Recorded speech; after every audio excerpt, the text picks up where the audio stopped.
هذا خويي وهذا أنا، رحل من الدنيا رحيلا أبدي. أبغاه يستفيد من وجودي بالحياة لو بدعوة مسلم، تكفون يا مسلمين ادعوا له بالرحمة والمغفرة. ما يستفيد الإنسان إذا مات من الدنيا وأهلها إلا بالدعاء. فكنا طالعين هنا كشته بالبويبيات، كان صايم، هو كان صايم، الله يغفر له ويتقبل منه.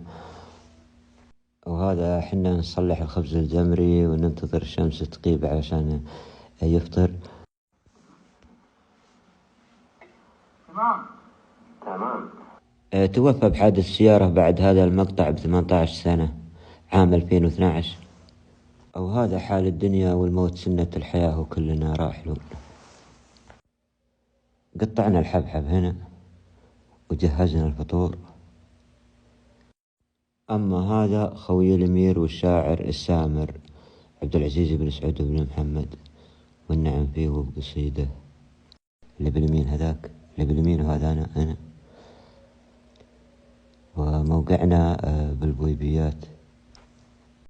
هذا جيب من الموديلات القديمة لكن كان جديد أعتقد. هنا هذا يشرب من القدح من هنا.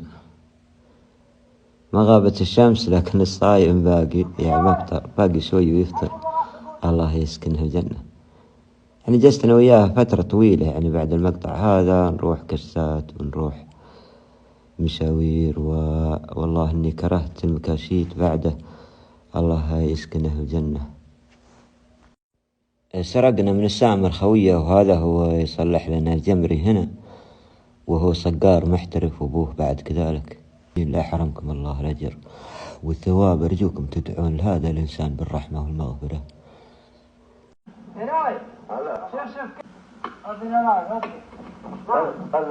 شوف